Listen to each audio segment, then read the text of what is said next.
आदाब नाजरीन, खबरनामे में आपका इस्तकबाल है। मैं हूं आपके साथ रेशमा फारूकी। आइए नजर डालते हैं इस वक्त की हेडलाइंस पर। वज़ीर आज़म नरेंद्र मोदी आज गांधीनगर में चौथी आलमी काबिल तजदीद तवानाई सरमायाकार कॉन्फ्रेंस और एक्सपो का करेंगे इफ्तिताह। काबिल तजदीद तवानाई समेत मुस्तकबिल के लिए तवानाई के हल पर किया जाएगा तबादला ख्याल।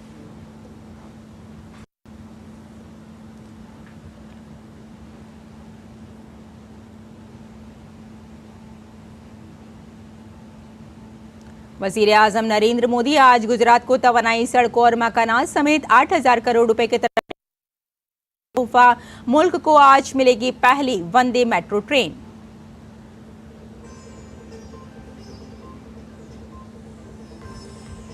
जम्मू कश्मीर में आज शाम खत्म होगी पहले मरहले के असेंबली इंतखाबात की मुहिम। वज़ीर दाखिला अमित शाह आज वादी चेनाब में 3 अवामी जलसों से करेंगे खिताब। हरियाणा में कागजात नामजदगी वापस लेने का आज आखिरी दिन।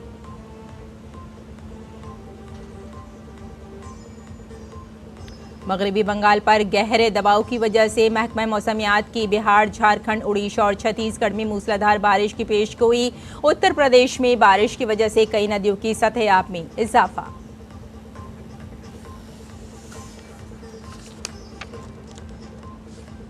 रिपब्लिकन सदारती उम्मीदवार डोनाल्ड ट्रंप के गोल्फ क्लब के बाहर फायरिंग। ट्रंप महफूज जाए वकूअ से मिली AK-47 जैसी असॉल्ट राइफल। मुश्तबा शख्स पकड़ा गया।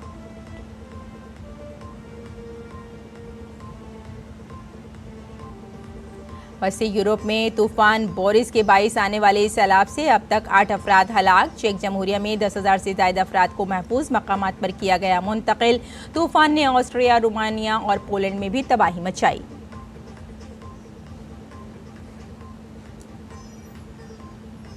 हॉकी एशियन चैंपियंस ट्रॉफी में दिफाई चैंपियन भारत का सेमीफाइनल में आज मुकाबला जनूबी कोरिया से। दिन के पहले सेमीफाइनल में मेजबान चीन का मुकाबला पाकिस्तान से।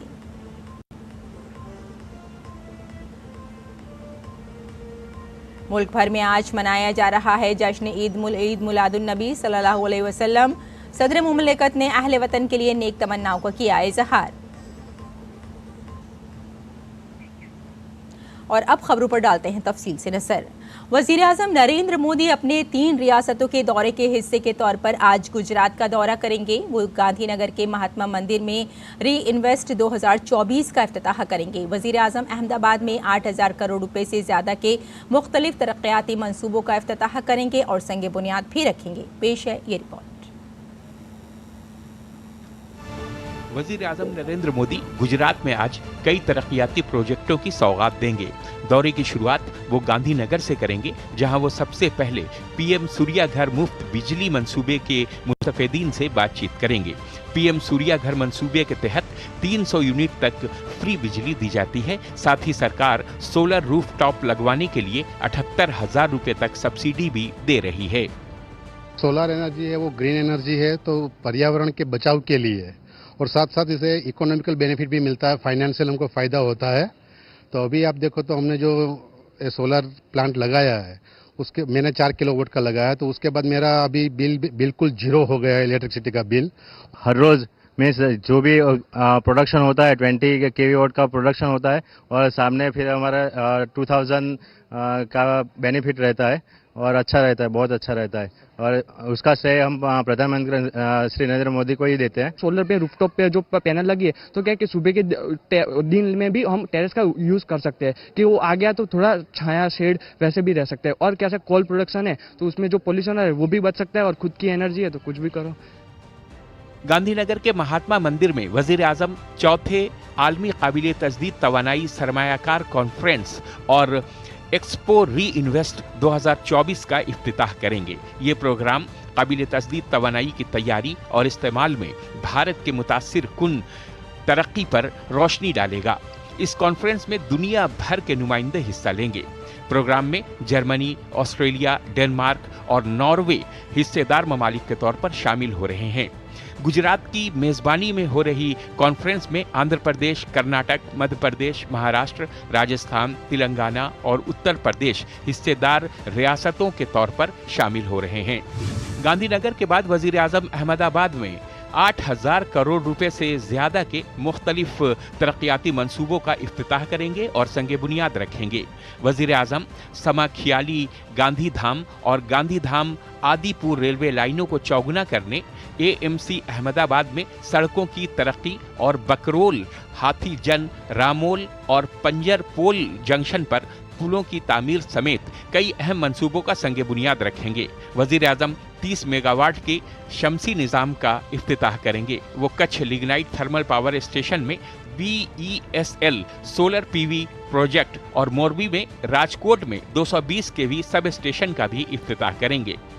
ये माली खिदमात को मुनज़्ज़म करने के लिए डिज़ाइन की गई बैनुल-अक़वामी माली खिदमात की मरकज़ी अथॉरिटी के सिंगल विंडो IT सिस्टम का इफ्तिताह भी करेंगे। वो PM आवास योजना देही के तहत 30,000 से ज्यादा घरों को मंजूरी देंगे और इन घरों के लिए पहली किस्त जारी करेंगे। वजीर आजम PMAY मंसूबे के तहत घरों की तामीर की शुरुआत भी करेंगे। वो रियासत के मुस्तफीदीन को PMAY के शहरी और देही दोनों इलाकों के तहत तैयार घर भी सौंपेंगे। वजीर आजम भुज से अहमदाबाद तक भारत की पहली वंदे मेट्रो की शुरुआत भी करेंगे।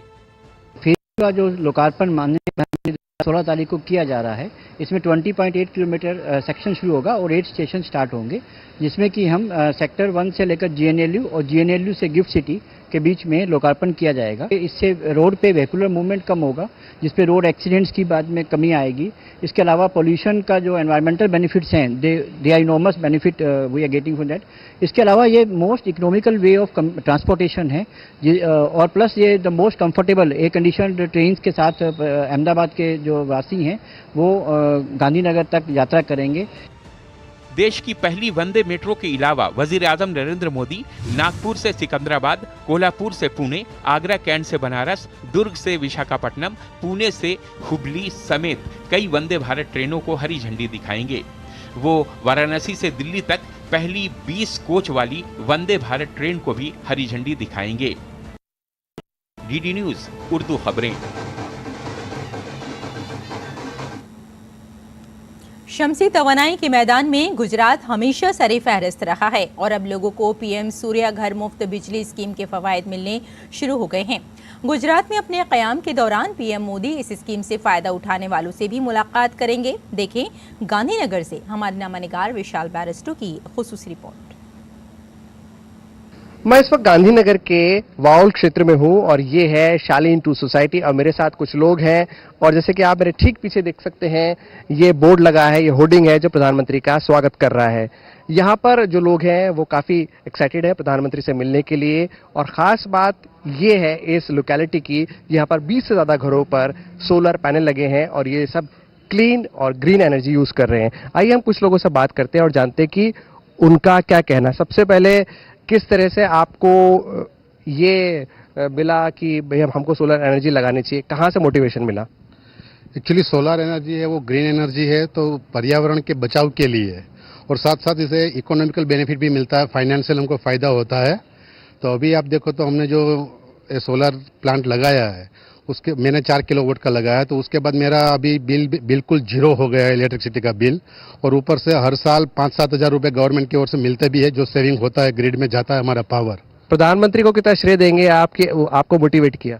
हर रोज मीन्स जो भी प्रोडक्शन होता है 20 kW का प्रोडक्शन होता है और सामने फिर हमारा 2000 का बेनिफिट रहता है और अच्छा रहता है, बहुत अच्छा रहता है और उसका श्रेय हम प्रधानमंत्री श्री नरेंद्र मोदी को ही देते हैं, क्योंकि जाहिर सी बात है उनके विजन की वजह से आज गुजरात लीड कर रहा है, पूरे देश को एक रास्ता भी दिखा रहा है। हम कुछ महिलाओं से भी हम बात करेंगे। प्रधानमंत्री के आने की कितनी खुशी है आपको? बहुत ज्यादा खुशी है, हमारा जैसे लग रहा है जैसे दिवाली आ गई हो ऐसा। सोसाइटी में बच्चे भी खुश, हम भी खुश, कब से राह देख रहे हैं कि कब सुबह हो जाए ऐसा। कैसे, कितना एक्साइटमेंट है? बहुत ही एक्साइटमेंट है हम। और क्यों? ऐसा क्या खास लगता है प्रधानमंत्री में? बहुत ही अच्छा एनर्जेटिक लग रहा है। तुम्हें लग रहा है प्रधानमंत्री लगते हैं एनर्जेटिक? हाँ बहुत।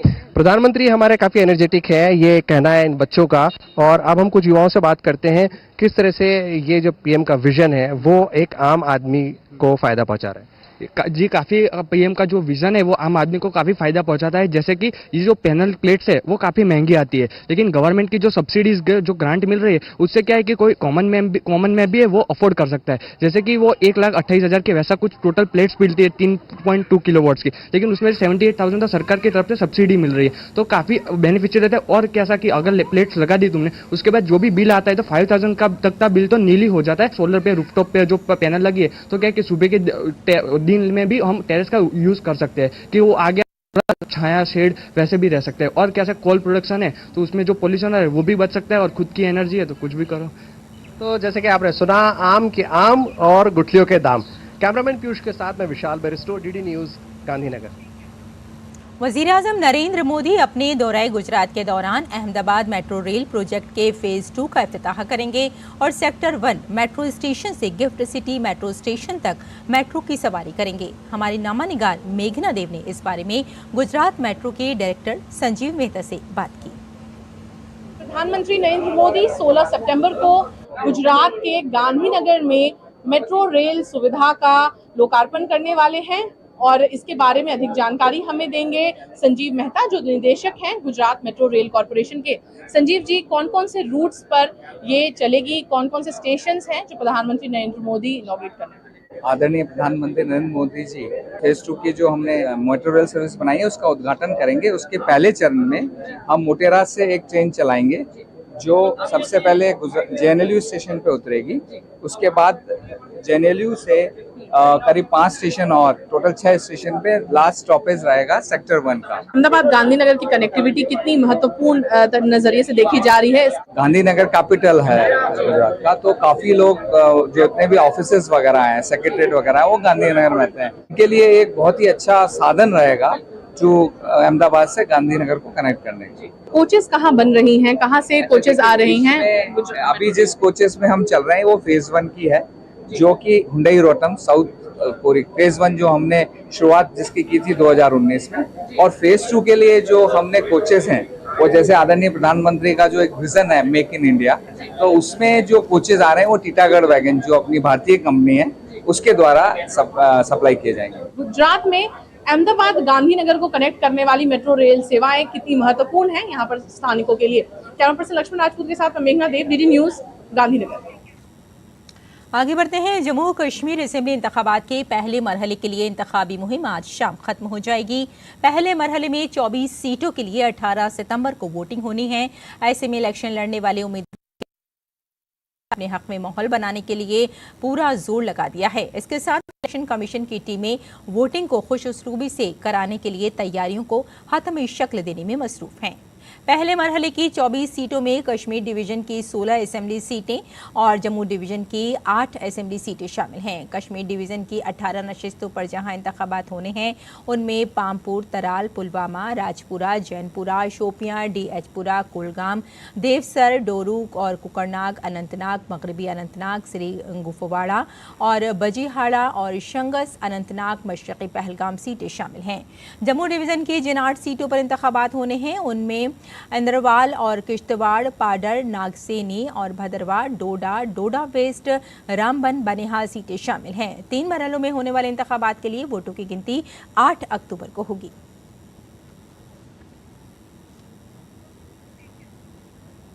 जम्मू कश्मीर में पहले मरहले की इंतखाबी मुहिम में तमाम जमातों ने अपनी ताकत लगा दी है। वज़ीर दाखिला और senior BJP leader Amit Shah Jammu Kashmir में 3 अवामी जलसों मरकजी वजीर आज गुलाबगढ़ में पदार नागसेनी असेंबली हलके से बीजेपी उम्मीदवार के हक में जलसायाम करेंगे। इसके साथ ही वजीर दाखिला किश्तवाड़ असेंबली हलके और रामबन असेंबली हलके में अवामी जलसों से खिताब करेंगे।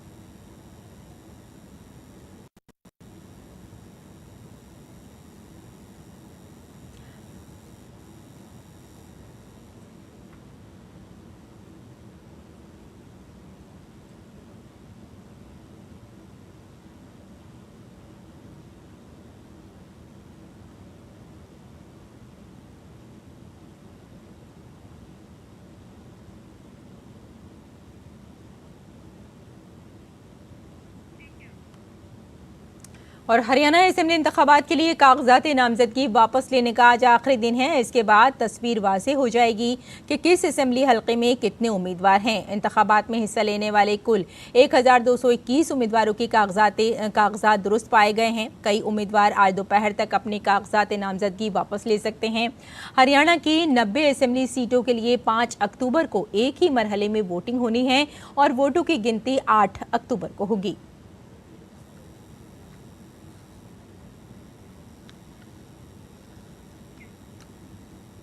मुल्क भर की कई रियासतों में बारिश जारी है। मगरबी बंगाल पर गहरे दबाव की वजह से महकमा मौसमियात ने झारखंड, मगरबी बंगाल, झारखंड, उड़ीसा और छत्तीसगढ़ में मूसलाधार बारिश की पेशगोई की है। इसके अलावा शदीद बारिश के लिए रेड अलर्ट भी जारी कर दिया गया है।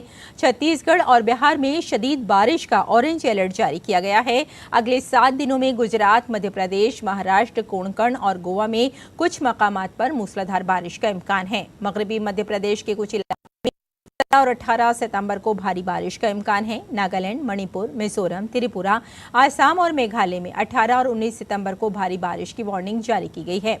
महकमा मौसमियात ने भी उत्तर प्रदेश में शदीद बारिश का अलर्ट जारी किया है। यूपी में मूसलाधार बारिश की वजह से कई नदियों के पानी की सतह बढ़ गई है।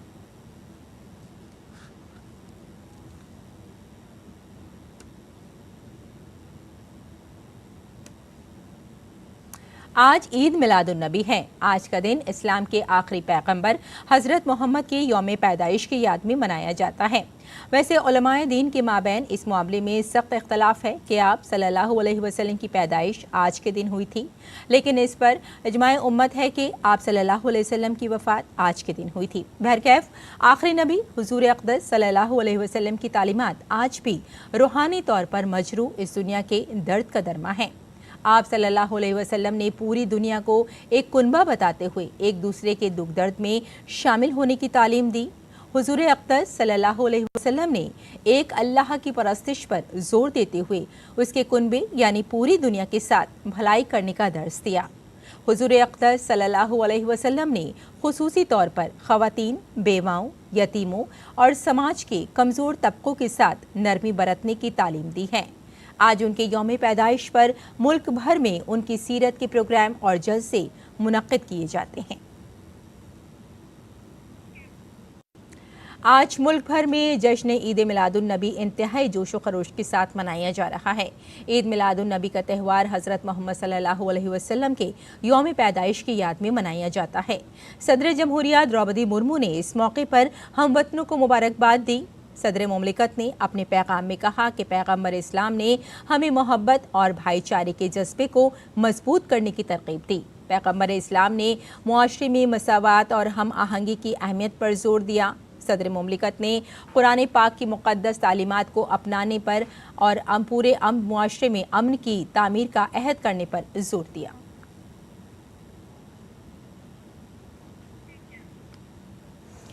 दीगर खबरों की जानिब रुख करते हैं। अमेरिका में एक बार फिर रिपब्लिकन सदारती उम्मीदवार डोनाल्ड ट्रंप पर हमला करने की कोशिश की गई। फायरिंग का वाकया फ्लोरिडा के पाम बीच में वाक़े गोल्फ कोर्स के बाहर पेश आया। फायरिंग के बाद ट्रंप ने बताया कि वो मुकम्मल तौर पर महफूज हैं। सिक्योरिटी फोर्सेस ने फौरी कार्रवाई करते हुए एक मुलजिम को गिरफ्तार कर लिया, जिसकी वजह से तफ्तीश जारी है। इससे कबल 13 जुलाई को पेनिसिल्वेनिया में ट्रंप को कत्ल करने की कोशिश की गई, जिसमें वो शदीद जख्मी हो गए थे।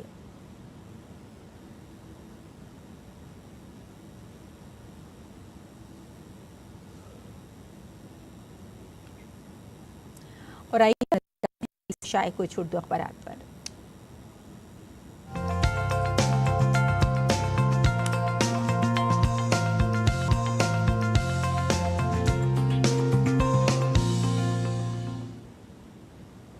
तो नाज़रीन, आइए अखबारात के जायज़े में सबसे पहले बात कर लेते हैं रोज़नामा राष्ट्रीय सहारा की। या फिर आपको बता दें कि न सिर्फ राष्ट्रीय सहारा बल्कि दीगर कई अखबारात ने इसे अपनी शह सुर्खियों में जगह दिया है कि मुल्क को 6 वंदे भारत ट्रेनों का तोहफा दिया वज़ीर आज़म नरेंद्र मोदी ने। वज़ीर आज़म मोदी ने कल झारखंड में 660 करोड़ रुपए से ज़्यादा मालियात के मुख्तलिफ प्रोजेक्टों का संगे बुनियाद भी रखा। और जिस तरह से बताया जा रहा है कि इससे रोज़गार भी बढ़ेगा और लोगों को इससे काफ़ी फ़ायदा होगा, यानी पूरे भारत के लिए ये एक बड़ा तोहफा साबित हो रही है वंदे भारत ट्रेन। और अब अगली सुर्खी पर नज़र डाल लेते हैं। कल दिल्ली के वज़ीर आला अरविंद केजरीवाल ने इस्तीफे का ऐलान किया था और कहा था कि 2 दिन के बाद ओहदे से मैं इस्तीफ़ा दे दूंगा। दीगर कई पार्टियां इसे उनका एक सोचा समझा प्लान बता रही हैं, लेकिन वज़ीर आला का कहना है कि हम ईमानदार हैं, ये हमें कहने पर हम लोगों को मजबूर कर देंगे, लिहाजा हम इस्तीफ़ा दे रहे हैं। और आइए अब नज़र डाल लेते हैं अगली सुर्खी पर। इस्तीफ़े का ऐलान, केजरीवाल का एक और मास्टर स्ट्रोक, यानी दिल्ली असेंबली इंतखाबात के मद्देनज़र वज़ीर आला ने खेला जज्बाती कार्ड। अपनी ईमानदारी का सर्टिफिकेट लेकर इंतखाबी मैदान में उतर रहे हैं केजरीवाल।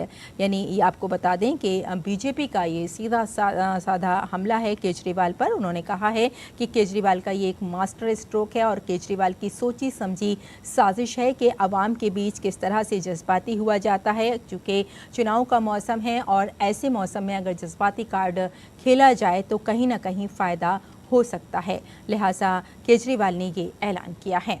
और आइए अब एक और सुर्खी देख लेते हैं। आजकल जैसे कि हम सभी जानते हैं कि मौसम बदल रहा है और ऐसे मौसम में डेंगू का डंक, अस्पतालों में मुतासिर अफराद की तादाद में इजाफा बताया जा रहा है।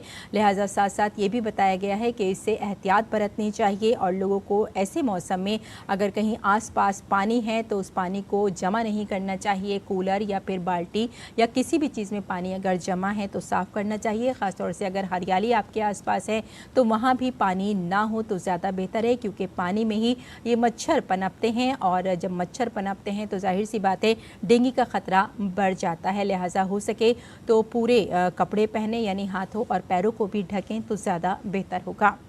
और अब देख लेते हैं, आपको बता दें नाजरीन कि ज़्यादातर अखबारात ने, क्योंकि आज जश्न ईद मिलादुन्नबी है, इसको अपनी कई जगह दी है सुर्खियों में। और अखबार कहता है कि माह रबीउल अव्वल शरीफ चंद हिदायत और करने के जो काम हैं वो बताए गए हैं, क्योंकि ये भी बताया गया है कि उन्होंने कहा है कि कहीं ना कहीं जो ख़ास चीज़ें हैं, ख़ास तौर से हुज़ूर अक़दस की अगर बात करें, उनकी सीरत की बात करें तो उन्होंने मसावात की बात की है। और साथ में उन्होंने ये भी कहा है जितना हो सके समाज में बेहतर मुआशरे की तश्कील होनी चाहिए और उसके लिए हर एक इंसान को बेहतर काम करने के बारे में सोचना चाहिए।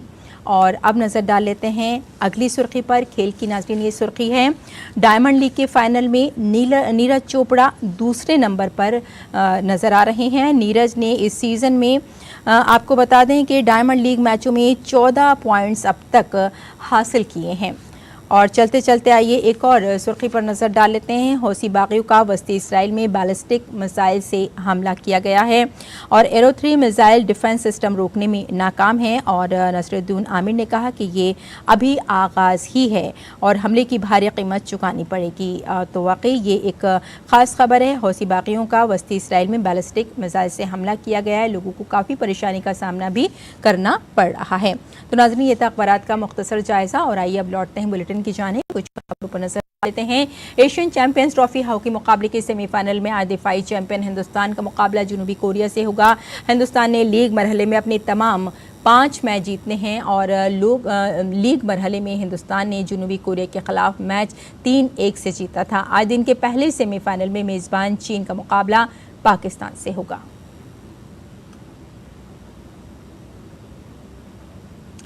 और अब नज़र डाल लेते हैं मौसम के मिजाज पर।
तो नाजरीन, बुलेटिन में फिलहाल इतना ही। इजाजत दें, आदाब।